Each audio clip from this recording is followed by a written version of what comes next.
So good evening again. This is Sharon Barnes. I'm the scrap lady. And I got that, name or description because I help people create beauty and benefit from life scraps. And many times people who are highly sensitive, who are gifted, who have attention issues or learning differences, who are choice exceptional, all of these kinds of concerns or differences can contribute to feeling like life has handed them a pile of scraps. And they sometimes struggle in what to do with those and how to make a good life when they feel like they've not been handed the ingredients needed for a good life. So I'm here to talk about how we can do that, how we can pick up these scraps, what seems like leftovers or less than elements, and make something both beautiful and beneficial of the scraps and of our lives, and that we can see ourselves as beautiful and beneficial also. So that's kind of the underlying theme of everything that I do. Tonight we're talking about the top 5 tips to tame the mayhem monster. So, and we've already checked our connection, so I'm going to skip that. I'm guessing that you're here tonight because you have met the mayhem monster. The mayhem monster creates havoc in the classroom, creates havoc at home, disrupts everything, and can ruin everyone's day and evening around them.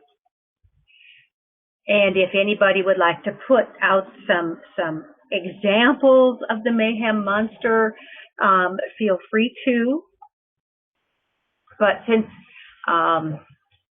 we're talking about the mayhem monster, I want to talk about, so who is this presentation designed for? Who's it relevant to? And that is teachers, parents, grandparents, anyone close to concerned about students who are gifted, highly sensitive, have ADD or ADHD, and I'm also going to say adults who are gifted, highly sensitive, or have ADD or ADHD. The benefits that I expect that you'll be able to get out of participating tonight is that you will learn one thing that will simultaneously decrease undesirable behavior and increase desirable behavior. You're going to learn how to build positive anticipation and produce calm at the same time. You're going to learn how to positively motivate your child or teen to manage their own behavior. And you're going to learn how to get out of the way so your kids and teens can learn the skills and gain the strength to face the mayhem monster for themselves. And lastly, you'll get 3 simple, healthy ways to balance the body, mind, and outwit the mayhem monster. Because the mayhem monster shows up much more frequently when the body and the mind are out of balance.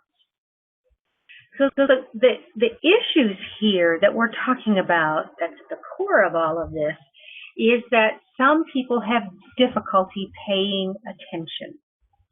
And it's not that they're rude. It's not that they don't care. It's not any of those kinds of things.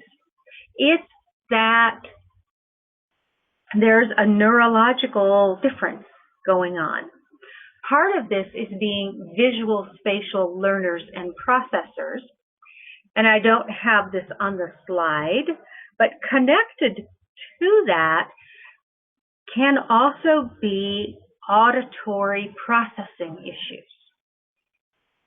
And that is having people whose brains predominantly use the visual, spatial, kinesthetic modes of learning and who use the auditory modes of learning and processing information in a very limited way. People with ADD can't pay attention to anything for very long, no matter how much that they are interested in it, no matter how much they want to learn it or want to do it, their attention just wanders. And the higher the stress level there is going on around them, the more that is. And we'll come back to that a little later. Gifted people have a little different take on attention issues, because gifted people, the typical thing with gifted people is that they have difficulty paying attention unless something is captivating, super relevant, and important to them. If it's important to them, then they can pay attention. And that's one of the key differences here between people with ADD and people without ADD. And not everyone is going to agree with how I describe this and where I draw the line here. But this is my understanding of it and my observations in my clinical practice, and also my reading of the literature and of the research that I've seen lead me to these conclusions. So people with ADD and who are gifted, and many people who are highly sensitive, but not everybody who's highly sensitive, fits this picture of their visual, spatial, kinesthetic processors and not auditory sequential processors. And we'll come back later to develop these two concepts a little more as well. All these folks we're talking about here need a high level of stimulation. In other words, there needs to be something happening, something going on to stimulate the brain, the mind of a person with ADD and a gifted person, a visual spatial learner or processor. If the stimulation level is too low, it's like it doesn't even register on the scale. Then highly sensitive, if that is involved as well, then you also have a person who is easily overstimulated. I haven't seen any research on what percentage of people with ADD are also highly sensitive. The research that I've seen about gifted people is that giftedness and high sensitivity go hand in hand. And giftedness can be considered actually a subset of high sensitivity. And that the more highly intelligent a gifted person is, the more sensitive that they are. So they often fit in this super sensitive category. Now, there are very highly intelligent people who are not highly sensitive and who therefore wouldn't fit in either the category, if you want to use that terminology, of being highly sensitive or gifted, since giftedness implies high sensitivity. So if you have somebody who can't pay attention to anything, or who can't pay attention unless it's captivating or really relevant, and who doesn't process auditory information very well, who needs this high level of stimulation, but yet has a low tolerance for overstimulation and can get overstimulated easily, then you have this very narrow range of optimum stimulation. All of this equals a recipe for disaster. Schools function in the logical sequential world predominantly. The business world functions predominantly in the logical sequential world predominantly. What's the difference here, and what's the relevance? And I know it's on a slide later, but it just seems important to talk about this right now. A logical sequential person or processor looks at step one of something and processes that and moves on to step two and step three and step four. A visual spatial processor or learner looks at the big picture first and puts things in context first. Only when they have the context and the big picture do any of the details, the 1, 2, 3, 4, 5, make any sense at all. And so you have a great mismatch in how schools function and the business world function and how a visual, spatial, and kinesthetic processor. A kinesthetic processor adds to that the touching and feeling things and learning by doing, not just by seeing. So first, the industrial age and now the information age leads to doing more faster and faster. There's an abundance of everything compared to what it was 100, 200, 500, 1,000 years ago. In Asia, well, the world has become smaller, and there's lots of, in a sense, and there's lots of outsourcing to Asia. And automation, in other words, can a computer do it? Can a computer set it in place to go and to keep going? All of that has changed the work and business world in the developed world, in the United States, in Europe, Australia, everywhere. And Asia, including the Philippines and India and many, many places, including China. It's not just that the manufacturing has gone overseas from the developed countries, but a lot of the technology tasks that used to be done locally no longer are. And that puts a greater pinch on everybody in the business world, or many, many people, and just amps up the stress. And so with all of this, that creates even more challenges than we already had. However, there's a new take on this, and Daniel Pink has written quite a number of books. One of his first books that was published in 2005 talks and makes a lot of points about why, in spite of all of this, and actually almost because of it, why the future can be bright and can be good, especially for visual, spatial, and kinesthetic processors. He says, and this book that he published in 2005 was called A Whole New Mind.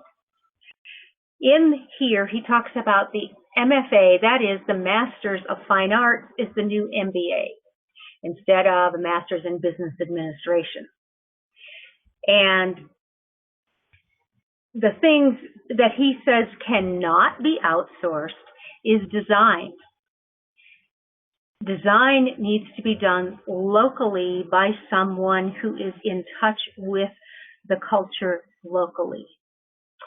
Telling a story, also the narrative, adding that to products and services, and not just arguments about why it's best, but narrative brings in the best of the six senses, and you will find this more and more, that commercials are telling the story of people using the products, or the story of what's behind the backstory, the significance of the products or services, and actually what he said here is more true now than it was in 2005. Symphony, he uses that word for adding invention and big picture thinking, not just detail focus. And that's what a visual spatial processor is best at, is this big picture thinking. empathy, going beyond logic and engaging emotion and intuition. And that this is another thing that visual spatial processors are really good at. Play, bringing humor and lightheartedness to business and products, and meaning. The purpose is the journey, giving meaning to life from inside yourself. And I believe that he was totally right on. And if you, as a highly sensitive or gifted adult, are challenged with the differences between your visual spatial processing and the work or business world you're involved in, this is really key, that these are things you excel at, and that the work and business world as a whole is recognizing more and more how needed they really are. So I wanted to bring this out right in the beginning of our how we can simultaneously decrease undesirable behavior and increase desirable behavior. And I actually believe that this is great with kids of all ages, including adults.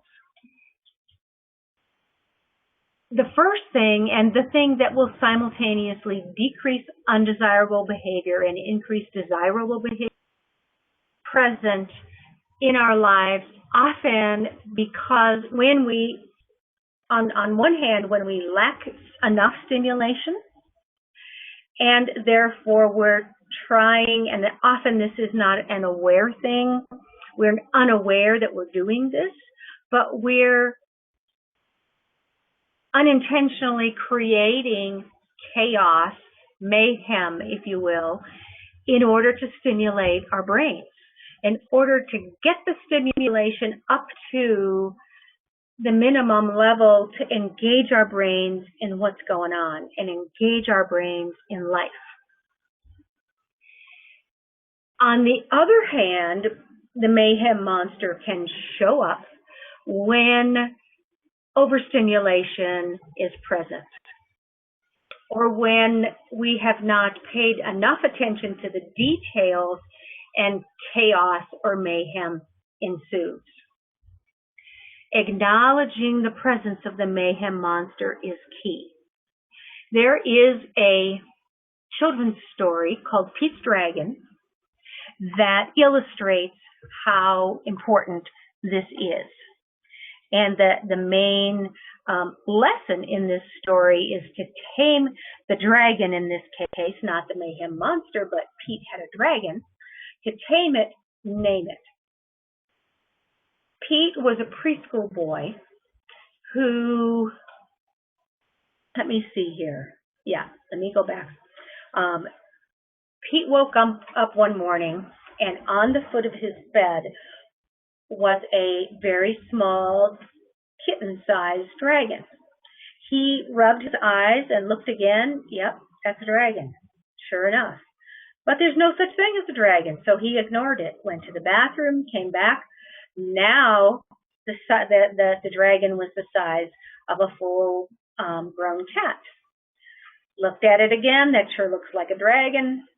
Yeah, but there's no such thing as a dragon. Can't be. Got dressed, went downstairs to breakfast. By now, the dragon was dog-sized, plopping down behind him down the stairs. And he could hear it, and not just see it. But there's no such thing as a dragon. And then he went to the kitchen and sat down for breakfast, and Mom was making pancakes, and she put a pancake on the plate in front of him, and the dragon took it and ate it. And neither one of them said anything, because there's no such thing as a dragon. And this went on and on, the story does, until the dragon grew so big that the dragon carried the house off its foundations on the back of the dragon. And this is a very old story, because Dad came home for lunch and there was no house there. So he went looking, and sure enough, down the street, the dragon had knocked over the bread truck, another evidence of how old the story is, and was happily chomping away on the bread in the bread truck. Well, Dad saw what was happening and said, Bad dragon, you take my house back and put it where it belongs. Dragon looked at him, got up, trotted back down the street, sat down on the foundation, let the house settle around, where it belonged, and the dragon then shrunk back down to the small size he was in the beginning. So the moral of that story is to tame the dragon, name it. Name it to yourself. Name it to your kids and teens. Say it out loud. I see that the mayhem monster is back. And I would say we need to learn to recognize the situations in which the mayhem monster typically shows up and prevent it from showing up if we can. But I'm getting ahead of myself there. This is so rich, and there's so much more that we can that we could expand on. So how to build positive anticipation and produce calm at the same time? You take charge of the stimulation that happens, and you keep tabs on the monster's behavior. With your kids and teens, make the rewards for calm, peaceful behavior very exciting. When my kids were young, this was really, really challenging. It seemed to me like I would just get it figured out what would excite them enough to motivate them, and they would change. But it's really worth it to tune into your kids and discover what it is this week or this day that motivates them and to target the rewards around that. And then make the consequences for mayhem very exhausting. Tire your kids out. And enlist your kids and teens to help you with ideas for rewards and consequences. Once they get the idea that this is real and it's really going to happen, then they'll jump on the bandwagon and they will help you. Also, get out of the way so that your kids and teens learn the skills and gain the strength to face the mayhem monster for yourself. Now, rewards and consequences are not unique to kids with ADD, gifted or highly sensitive kids or teens. No, they're not. They just happen to be much more important and crucial for them than they are for other kids. And I think that it's also more challenging to follow through with them than it is with other kids. Hold on just a moment. I'll be right back.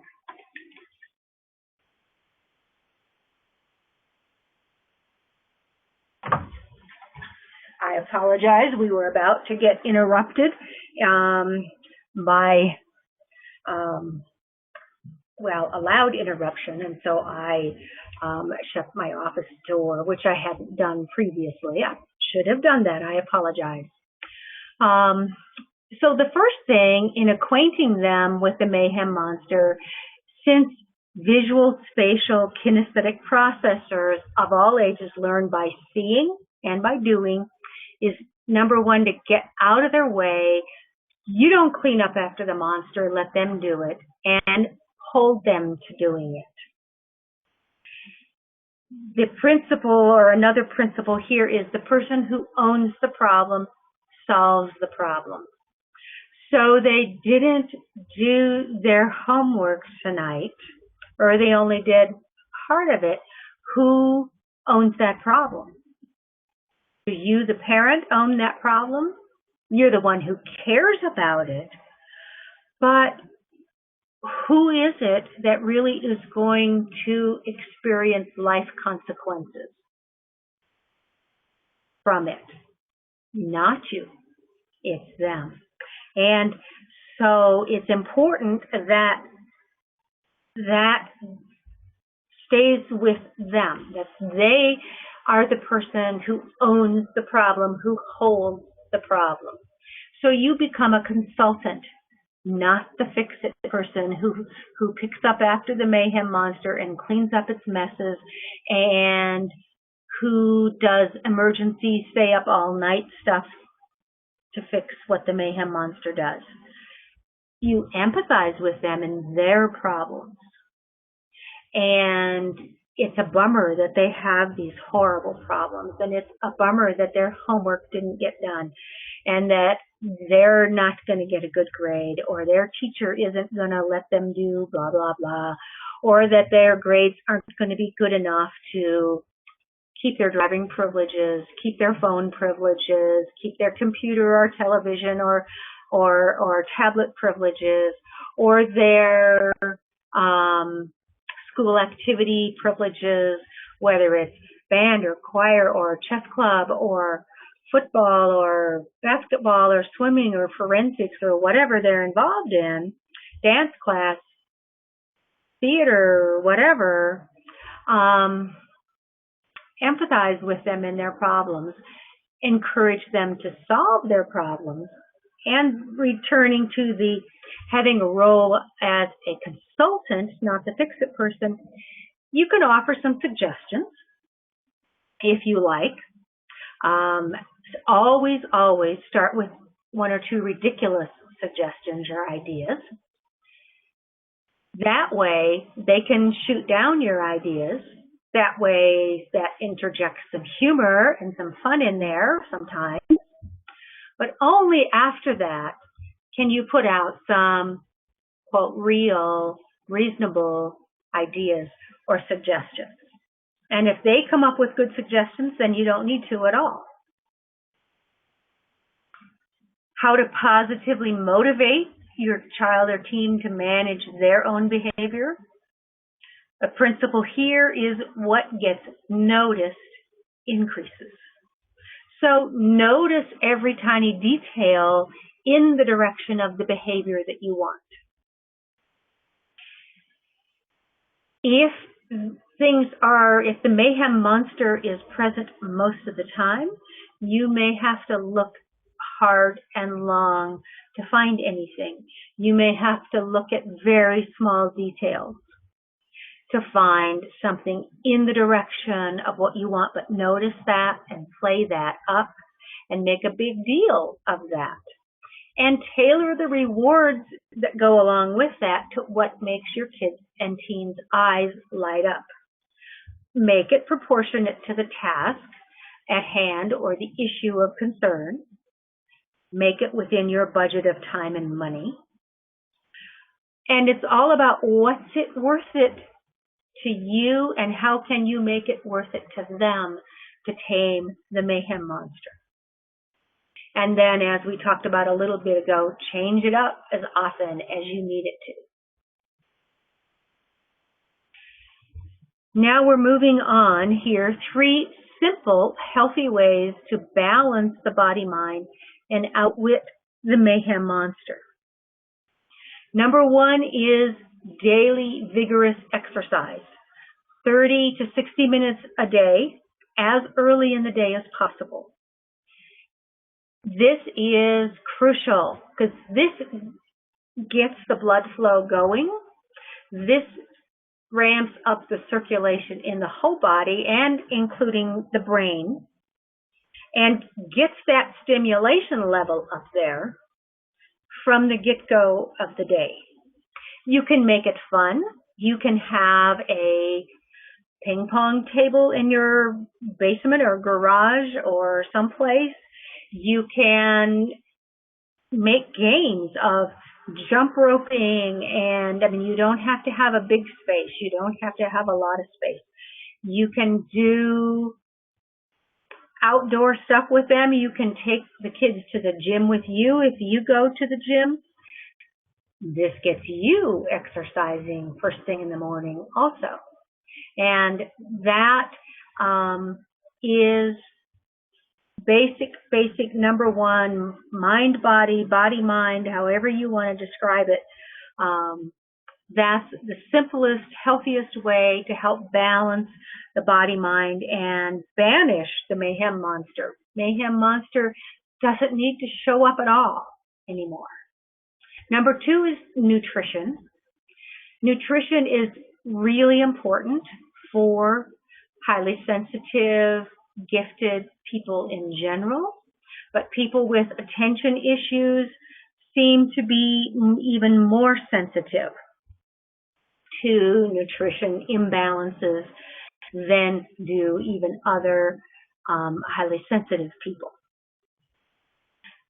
These recommendations that I have here, and then I'll get to in just a moment, come from Dr. Daniel Amen, who is a psychiatrist based out of Southern California in the United States, who has done a lot of research on brain function in general, but ADD and attention issues is one of his primary areas of focus.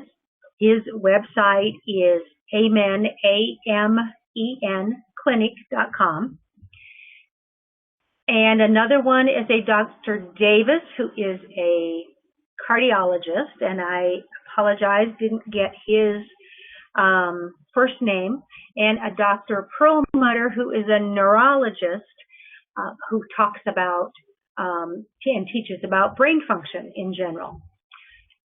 Their recommendations, and particularly for people with attention issues, is balanced meals. That means some protein and some carbs and some fats, and a high concentration of vegetables and some fruits. That's their consideration of balance. 5 to 6 small meals a day. A person with attention issues tends to be a fast metabolizer, a fast burner, and that's why you take the same amount of food, same number of calories, and divide it up into a greater quantity of smaller meals over a day. The second nutritional piece that runs consistent across all of these physicians' recommendations are to eliminate pesticides, food additives, which is food coloring, any chemicals you can't pronounce. Really consider going organic and, quote, clean food. And that will really reduce the presence of the mayhem monster as well. More and more, these experts, nutrition experts, health experts are recommending considering going gluten, dairy, sugar, and grain-free. And I never would have mentioned these had I not had personal experience with, it's my own personal experience that's really brought these to my attention. And you can look on the About page on my website and learn some more about that I have experienced significant health issues, and it's only by paying attention to these kinds of things that I have returned to health and to the work world and all of that. And I came across all this information in the context of dealing with attention issues, both for myself and for my clients in my counseling practice. So I thought it was really important that I share them with you here. I have found that when I get well enough that I think that, okay, I can go back to the standard American diet. As soon as I do, I start getting sick again, and the health goes away, the attention issues come back, etc. So for what it's worth, this is my personal experience and these health experts and ADD experts' perspective on this. And then after the daily vigorous exercise, the nutritional considerations, after that, use supplements or medications when these lifestyle modifications are not enough. The typical thing is to start with the supplements or medications and end with that. And my observation with clients and my experience with myself and the advice of these health experts is that you do the health modification, the lifestyle modification first, and you may not need supplements or medications, or if you do, it'll be less and you'll have much better results from that.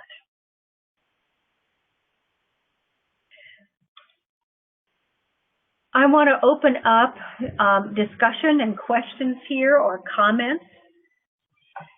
Before we go any further with this, I saved some time tonight, made some fewer slides than I have in some of my previous webinars, because I've wanted to create some time for interacting here.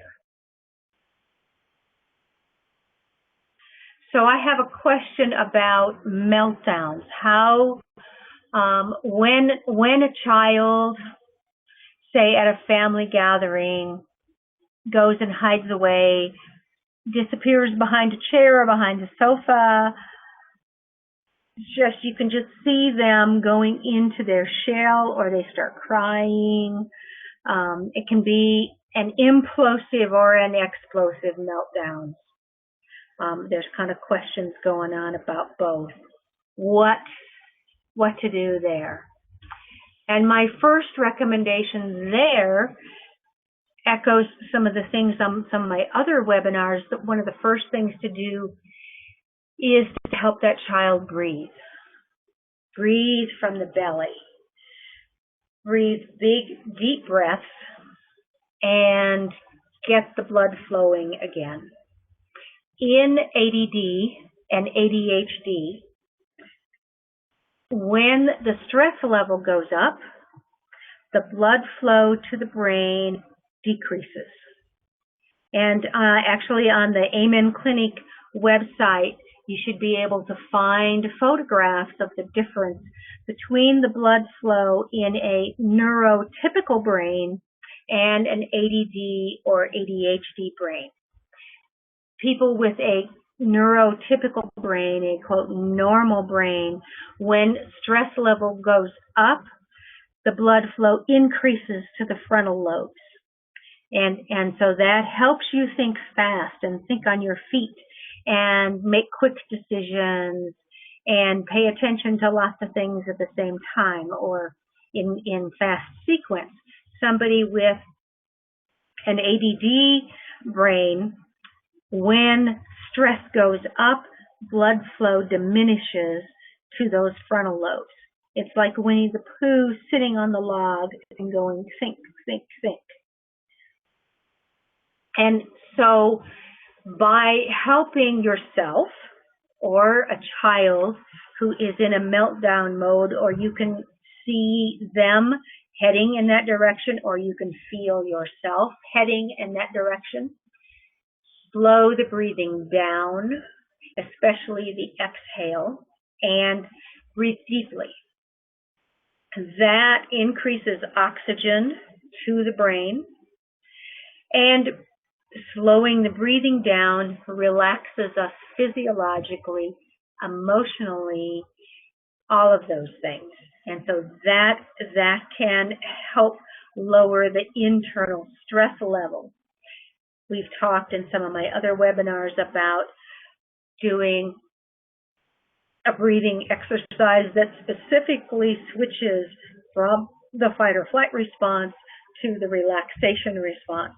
Deep breathing can also, just simple belly breathing. Put your hands on your stomach below your waist and expand as you breathe in, and then breathe out slowly and contract. And by filling up your belly with air, what you're really doing is expanding your diaphragm, which fills up the whole lungs. And then when you breathe out completely. Really push it all out as you breathe out. So that's one of the first things to do when a meltdown is impending or happening.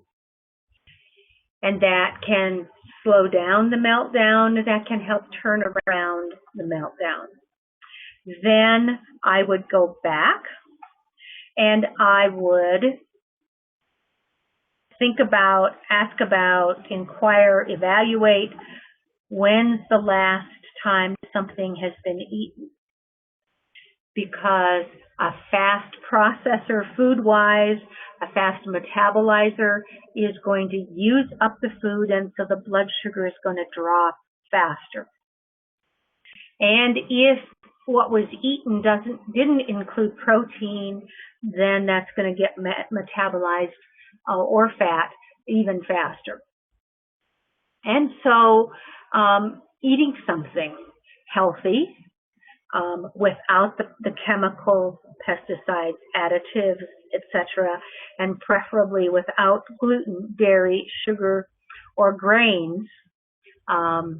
For example, celery stick and peanuts or peanut butter, carrot sticks and almonds, apple and cheese, or tofu.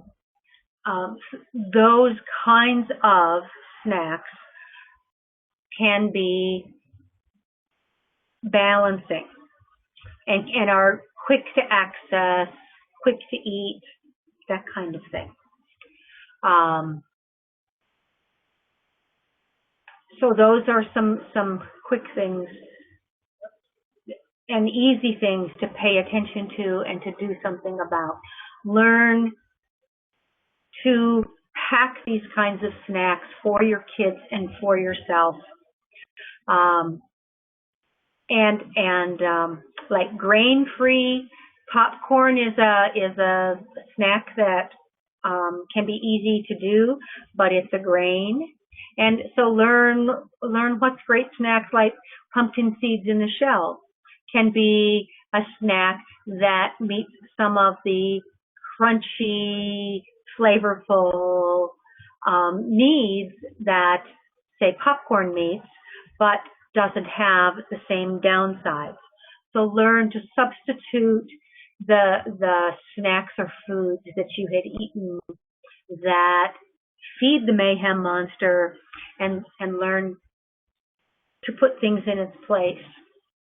Any other questions out there?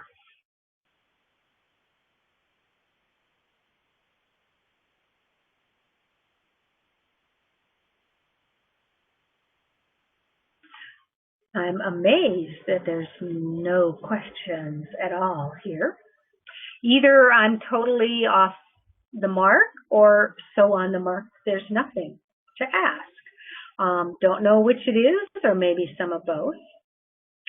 But I wanted to give an opportunity here for those who are fed up enough to take charge of the mayhem monster, for those who are up to going toe-to-toe with your kids and teens and winning with them over the mayhem monster. If you're ready to take on giving positive and negative consequences instead of always suffering the negative ones when the mayhem monster shows up. If you want an ally in your corner to help you gain the victory over the mayhem monster, and if you're willing to outlast the mayhem monster, then I have something here to offer that may be interesting to you. And so my question for you is, are these things what you would like, what you want? Do you want to simultaneously decrease undesirable behavior and increase desirable behavior? Do you want to build positive anticipation and produce calm at the same time? Do you want to positively motivate your child or teen to manage their own behavior? Do you want to help your kids and teens learn the skills and gain the strength to face the mayhem monster for themselves once they get out and about on their own and not under your constant watchful care? Do you want to balance the body-mind and therefore outwit the mayhem monster? If it's a yes, then you may be interested in this 6 weeks class that I have, Taming the Mayhem Monster. I've divided it into 2 sections, November 3, 10, and 17, and then December 1, 8, and 15. Thanksgiving week in the United States is in between there, and so we take that week off. Each week, we're going to focus on one of these 5 key tools. Then we'll have 1 week for wrap-up. So if you'd like to get more details about this class, email me, Sharon at therapistforsensitiveandgifted.com. Subject, Tame the Monster class. Also, if you have any feedback or comments on it, on tonight's class, or questions about this, feel free to email me at that email address as well. And I want to thank you so much for your participation tonight and for the comments and questions. And I'm going to end the recording here. Well, I thought I was.